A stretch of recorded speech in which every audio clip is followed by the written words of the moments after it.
नमस्कार, मैं हूं मोहम्मद इमरान और आप देख रहे हैं भारत बुलेटिन। और हमारे सामने बैठे हैं भोकरदान जाफराबाद विधानसभा मतदार संघ के अपक्ष उम्मीदवार महजाद खान। महजाद खान, आपका बहुत बहुत शुक्रिया हमारी डिबेट में आए। कुछ सवाल रहेंगे महजाद खान, क्या है कि बहुत सी चर्चा चल रही है और सोशल मीडिया पे तुम्हारे बहुत से मैंने ऐसे डिबेट देखा हूं कि अचानक तुमने जो फैसला लिया खड़ा रहने का, वजह क्या है? नहीं, हमारा फैसला कुछ अचानक नहीं है ये, क्योंकि आम आदमी पार्टी आप देख रहे होंगे भोकरदन जाफराबाद तालुके के अंदर 2 साल से लगातार संघर्ष कर रही है। हमारा अभी तक विशेष फोकस था भोकरदन नगर परिषद के ऊपर, क्योंकि हमें ऐसा लगता था कि पहले नगर परिषद के इलेक्शन होंगे, क्योंकि ऑलरेडी आप देख रहे हैं लगभग 4 साल हो गए। भोकरदन नगर परिषद में अभी प्रशासक है, 4 साल से इलेक्शन नहीं हुए। और इसकी बीच में 2022 में एक बार इलेक्शन की डिक्लेयर भी हो गई थी, तारीख भी डिक्लेयर हो गई थी। तो हमें मेन फोकस हमारा था नगर परिषद के ऊपर, और हमने ज्यादा जो काम किया अभी तक नगर परिषद में ही किया। लेकिन ऐसा हुआ कि तैयारी की थी मैथ के पेपर की और आगे बायोलॉजी का पेपर, कुल मिला के ऐसा होगा थोड़ा सा। लेकिन फिर भी हम तैयार है, क्योंकि हमने जमीन लेवल पे काम किया है, ग्राउंड लेवल पे काम किया है। भले ही वो नगर परिषद लेवल पे क्या ना हो, लेकिन जाफराबाद भोकरदन तालुके के अंदर हमारी आपके दुआ से, आपके आशीर्वाद से लोगों तक पहुंच है, लोगों तक हमारी पार्टी की पहुंच है। और हमारे पास जो है पार्टी का एक ब्रांड था। पार्टी भी से कहे कि पहले तो आप आम आदमी पार्टी के अंदर थे कि आम आदमी पार्टी का काम भी अब जो तो कर रहे हैं जिसके अंदर सोशल वर्किंग के अंदर, फिर अचानक आपने अपक्ष खड़ा होने का फैसला कैसे लिया? एक्चुअल में क्या है सर, मैं आज भी आम आदमी पार्टी का सदस्य है और ऑथोराइज्ड है। मैं आम आदमी पार्टी का आज भी शहर अध्यक्ष है। लेकिन क्या हुआ, सिर्फ भोकरदन नहीं, पूरे महाराष्ट्र के अंदर आम आदमी पार्टी के मेंबर लगातार जो कार्यकर्ते हैं संघर्ष कर रहे हैं, मेहनत कर रहे हैं और जमीन लेवल पे काम कर रहे हैं। कुछ कुछ विधानसभा मतदार संघ के अंदर देखेंगे आप, हमारे जो कार्यकर्ते हैं इतने एक्टिव है, इतने एक्टिव है, अभी तक लाखों रुपए खर्च कर चुके हैं, जैसे कि दूसरी पार्टियां करती हैं उस तरह से। और वो जो काम कर रहे थे, कई मतदार संघ है, जैसा कि मैं आपको एक दो के नाम बताता हूं। परवनी के अंदर हमारे सतीश चकोर जी का नाम आपने शायद सुना होगा। अभी इम्तियाज जलील के लिए उन्होंने 100 गाड़ियां दी थी, शायद आपको मालूम पड़ा होगा।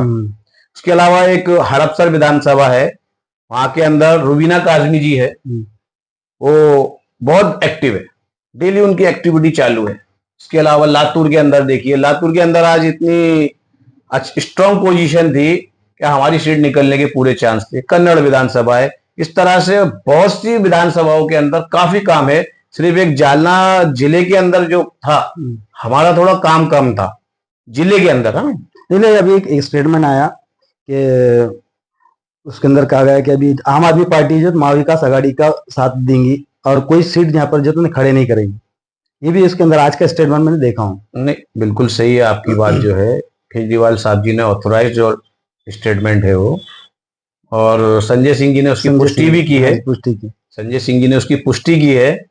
लेकिन क्या था, महाविकास आघाड़ी में कुछ सीटें दे रहे थे, लेकिन कुछ सीटें देने से क्या होता, बाकी के 288 विधानसभा के अंदर मेहनत कर रहे हैं और आपको बोला जाए 1 सीट ले, 2 सीट ले, तो उसमें क्या होता है सर, बाकी के कार्यकर्ता 1 सीट के लिए, बाकी कार्यकर्ता में ज्यादा नाराजगी हो जा रही थी। और वो नाराजगी अभी भी है। लगभग मैं समझता हूं जहां जहां हमारे एक्टिव कार्यकर्ते हैं, एक्टिव टीम है, वो सभी फॉर्म भर रहे हैं। भले कोई अपक्ष भर रहा है या कोई दूसरे पक्ष से भर रहा है। मेरे पास भी दूसरी पार्टियों के बी फॉर्म लेकर मेरे घर तक आए। लेकिन मुझे आम आदमी पार्टी से एक विशेष लगाव है, और मैं जो राजनीति के अंदर आया सिर्फ आम आदमी पार्टी के ही अंदर काम कर सकता हूं मैं। ये मेरी पर्सनल सोच है, पर्सनल ओपिनियन है, मैं किसी दूसरी पार्टी में काम नहीं कर सकता। तो ये भी अभी जब आप अपक्ष खड़े रहे तो किसी के दबाव में अगर कोई निकालने का कहा तो ऐसा कोई प्लान वगैरह?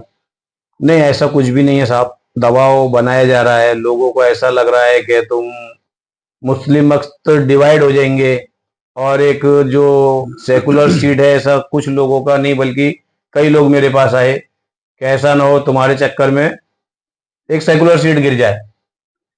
तो मैं उनको पहले आंकड़े बता दूंगा, अगर वो मुझसे आप पूछना चाहे तो। इससे पहले आप देखेंगे 15,000 से चंद्रकांत दानवे हारे थे। उस वक्त तो कोई मुस्लिम खड़ा नहीं था। उससे पहले एक बार हारे थे वो 7,000 वोट से। उस वक्त शफीक सेठ है, आपने नाम सुना होगा, शफीक खान पठान। तो उन्होंने 48 वोट लिए थे या 49 से 5,000 के समथिंग अबाउट उन्होंने वोट लिए थे, लेकिन उनकी लीड 7,500 की थी। तो अगर आप इस तरह से ये कहते हैं कि मुस्लिम वोट की वजह से कैंडिडेट गिर जाएगा, तो ये दोनों चुनाव में तो ऐसा कुछ देखने को नहीं मिला। तीसरी बात यह है कि महाविकास अघाड़ी का ठेका मुसलमानों ने ले के रखा है क्या? अगर मुसलमानों की कोई बात आती है, वैसे तो मैं जात पात के राजकारण में विश्वास बिल्कुल नहीं करता, क्योंकि मेरा लोगों से ही बोलना यह है कि अगर आप मुझको मतदान करेंगे, तो अगर मैं मुस्लिम है ये सोच के मतदान करते हैं, तो मैं सारे लोगों को ये मैसेज देना चाहूंगा, ये सोचकर आप मेरे को बिल्कुल भी वोट ना करें। और एक सवाल है कि जब मतलब अपक्ष आपने प्लान बनाई छड़ाने का, तो अब किन मुद्दों के ऊपर जो तो चुनाव लड़ना चाहते हैं? हाँ, ये बात आपने बहुत काम की है। इसके लिए सर हमने बहुत होमवर्क किया, बहुत होमवर्क किया है। हमने 2 साल से लगातार भोकरदन, जाफराबाद तालुका और शहर के अंदर शायद कोई ऐसा ऑफिस बचा होगा जहां की हमने एक एक चीज, एक एक डिटेल न ली हो।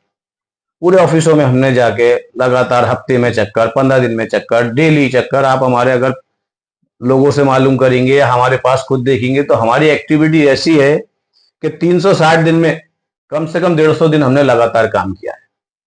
और हमने जो लोगों की जमीन लेवल की प्रॉब्लम्स है उनको ऑब्जर्व किया, और उसमें ये जो दोनों दानवे है जो 25 साल से भोकरदन जाफराबाद पे अपना स्वामित्व जता रहे हैं, ये कहना चाहते हैं कि भोकरदन और जाफराबाद का हमने ठेका लेके रखा है इन दोनों ने, और इन दोनों के अलावा कोई भोकरदन जाफराबाद तालुके के अंदर इलेक्शन लड़ नहीं सकता, क्योंकि हम ही अभी तक दोनों मैदान में रहे हैं।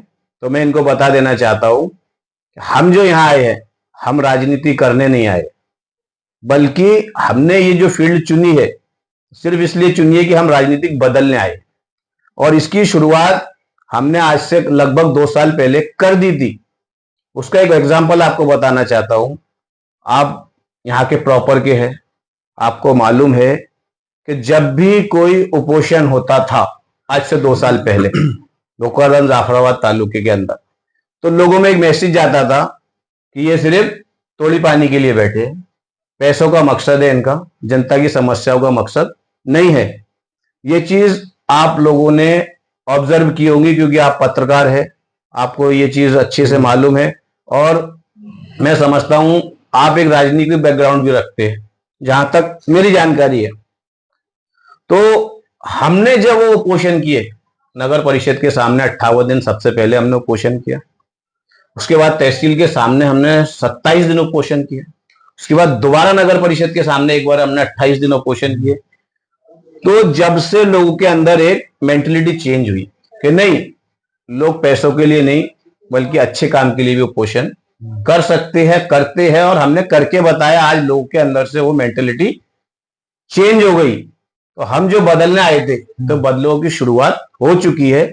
अब जो बदलाव की शुरुआत करना है हमको विधानसभा के अंदर, जो हमने बीड़ा उठाया है, हम करके रहेंगे। तो मैं लोगों को एक मैसेज देना चाहता हूं आपके माध्यम से, आप लोगों तक पहुंचा दीजिए। अभी एक मैंने छोटा सा उदाहरण दे रहा हूं आपको। मैं एक मिडिल क्लास बोलो या फिर लोअर क्लास बोलो, मैं एक गरीब फैमिली से ताल्लुक रखता हूं। और यहां देखेंगे आप तो मेरे पास कुछ बहुत ज्यादा पैसा नहीं है, बहुत बड़ा बैकग्राउंड नहीं है, लेकिन मेरा जो मकसद है लोगों को एक मैसेज पहुंचाना है कि ये लड़ाई अमीर और गरीब की है, ये लड़ाई हिंदू मुस्लिम की नहीं। मैंने अभी आपको थोड़ी देर पहले भी कहा, जो लोग मुझे मुस्लिम है इस आधार पर वोट देना चाहते हैं, तो मैं उनको दोबारा एक मैसेज देता हूं कि मुझे इस आधार पर वोट मत दीजिए आप। बल्कि हमने जातियां 2 ही चीजों में डिवाइड की हुई है, एक अमीर और एक गरीब। और भोकरदन विधानसभा और जाफराबाद विधानसभा के अंदर लोग लगभग गरीबों को दबा रहे हैं और अमीर पैसे वाले हो रहे हैं, गरीबों का हक लगातार अमीर खा रहे हैं। ये चीज बहुत देखने में आई। हमने ऑफिसों के अंदर देखा जाकर, कोई भी ऑफिस के अंदर एक गरीब आदमी का कोई सुनने वाला नहीं है। आप किसी टेबल पे जाते, एक तो गरीब के मुंह में जबान नहीं रहती, अधिकारी टेबल पे नहीं रहते, और टेबल पे भी है तो ठीक से जवाब नहीं देते। तो हमने सबसे पहले एक लोगों के अंदर अपना एक मैसेज दिया है कि अगर मुझे आप आमदार बनाते हैं भोकरदन जाफराबाद विधानसभा, तो आपको मेरा मोबाइल नंबर ग्राम पंचायत हो, तहसील हो, नगर परिषद हो, जिला परिषद हो, पंचायत समिति हो, या घाटी हॉस्पिटल हो, या भोकरदन जाफराबाद तालुके के अंदर का कोई भी सरकारी ऑफिस हो, आपका आपके आमदार का नंबर आपको ऑफिस के बाहर लिखा मिलेगा। मेरे साहब आपने ग्राउंड लेवल पर जाकर लोगों से मुलाकात की, ये हमसे सर्वे किया जी, मैंने जाफराबाद जाना कर कभी हुआ क्या आपका कि वहाँ पर जो जाफराबाद में हमने मसले 4-5 मसाइल दौरे किए, इससे पहले हमने 4-5 दौरे किए। जाफराबाद के हमारे एक तालुका अध्यक्ष भी है डॉक्टर निकम, उनके जरिए से हमने लोगों से मुलाकात की, लेकिन लोगों के अंदर, महाराष्ट्र के अंदर खास करके और अपने भोकरदन जाफराबाद तालुके के अंदर खास करके, लोगों की सोच ये बनी हुई है सिर्फ इलेक्शन लड़ने का अधिकार सिर्फ पैसे वालों को है,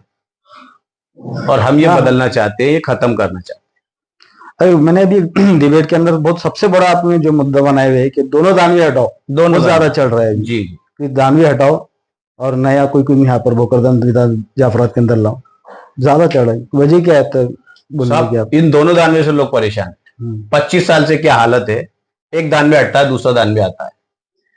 आप देखिए क्या किसी को अधिकार नहीं है इलेक्शन लड़ने का? दोनों दानवे की हालत ये है, क्या दोनों का राजकाल हमने देख लिया, अब इनको थोड़ा सी शर्म होना चाहिए कि आपने 10 साल राजकारण कर लिया, आपने 10 साल सत्ता भोग ली, तो आपका काम है आपने कुर्बानी देना चाहिए। दूसरे दानवे ने भी 12.5 साल सत्ता भोग ली, सत्ता के पूरे मजे ले लिए, उसके बाद 2 बार लोगों ने आपको नकार भी दिया, इसके बाद में आप सत्ता छोड़ने को तैयार नहीं है, आप सीट छोड़ने को तैयार नहीं है। तो इसलिए मैंने ये नारा दिया है कि ये दोनों लालची है, इनको सिर्फ सत्ता की भूख है, इनको जनता की भूख, जनता की प्रॉब्लम्स की भूख बिल्कुल नहीं है। हम 2 साल से देख रहे हैं, जितने भी उपोषण हुए, जितने भी आंदोलन हुए, सर्व सामान्य लोगों ने किए। अगर अभी विपक्ष के नेता की बात की जाए, जो दानवे विपक्ष के नेता है, ये एक्स आमदार है, माजी आमदार है, माजी आमदार भी रहा, तो इनके एक लेटर पैड के ऊपर एक चिन्ह आता है भारत सरकार की तरफ से, विशेष चिन्ह रहता है वो, जिसको आप 3 शेर बोलते हैं, अशोक चिन्ह बोलते हैं। इस चिन्ह की क्या कीमत है इनको मालूम ही नहीं है अभी तक। अगर ये लगातार 10 साल से विपक्ष में थे, संघर्ष करते थे, लोगों को अपनी बात के लिए इन्होंने आंदोलन कितने किए, मेरा इनसे सवाल है, इन्होंने अभी तक पब्लिक की समस्याओं के लिए कितने पत्र व्यवहार किए, मंत्रालय में जाके कितनी बार इन्होंने लोगों के लिए संघर्ष किया, इसका जवाब चंद्रकांत दानवे देंगे क्या? क्या आपको जमीन लेवल पे कभी देखने को मिला? इनकी छोटी सी भी न्यूज हो तो पत्रकार छापने को तैयार रहते हैं, क्योंकि पत्रकारों को इनको न्यूज के उसके अलावा आप देखेंगे हमारे पास तो कुछ भी नहीं है, लेकिन आपने लगातार 2 साल से पेपर हो या सोशल मीडिया हो या कोई छोटे मोटे चैनल्स हो, इन्होंने हमारी न्यूज़ें लगातार लगाई, बिना लालच के लगाई, बिना पैसों के लगाए। बीच में हमारे पास कुछ पत्रकारों ने ऑफर भी करे थे, ऐसा साहब हम कब तक आपकी सेवा करना, तो आप हमारा भी ख्याल रखो। तो अगर आप साल भर पहले का एक मेरा इंटरव्यू है, एक स्टेटमेंट देखेंगे, मेरा वीडियो है, मैंने उसमें डायरेक्ट उनसे कहा है, साहब हम जनता की सेवा के लिए आए, हम जनता से कोई वो काम नहीं करने हैं जो राजनीति अभी तक होती आई है कि इधर से तोड़ी पानी करना, इस पे प्रेशर बनाना, इनके ऊपर जो है फार्मूले इस्तेमाल करना और अपनी जेबें भरना। ये होता है यहाँ की राजनीति में आज तक। और मैं आपको दावे के साथ कहता हूं, मैं एक मुसलमान है, मैं मस्जिद के अंदर खड़े होकर बोलने को तैयार है, मैंने आज तक किसी का 1 रुपए का दागीदार नहीं है। आप चाहते बदलाव आना चाहिए, 100% बदलाव की तरफ चाहते हैं। हमारा एक नारा, ये 2 नारे हमने दिए हैं, एक तो ये है दोनों दानवे हटवा, किटकिट मिटवा, पहला ये। दूसरा नारा हमने दिया है बदल घड़ा चेहरा नवा, यानी बदल चाहिए और नया चेहरा चाहिए, और जनता का हमें बहुत अच्छा प्रतिसाद मिल रहा है। ये चीज आप भोकरदन जाफराबाद विधानसभा में देख सकते हैं, मुझे लगातार लोगों के अच्छे पॉजिटिव रेस्पॉन्स आ रहे हैं, और मुझे उम्मीद है कि बहुत जल्दी ऐसा होगा कि हम दोनों दानवियों को सत्ता में से हटा दें।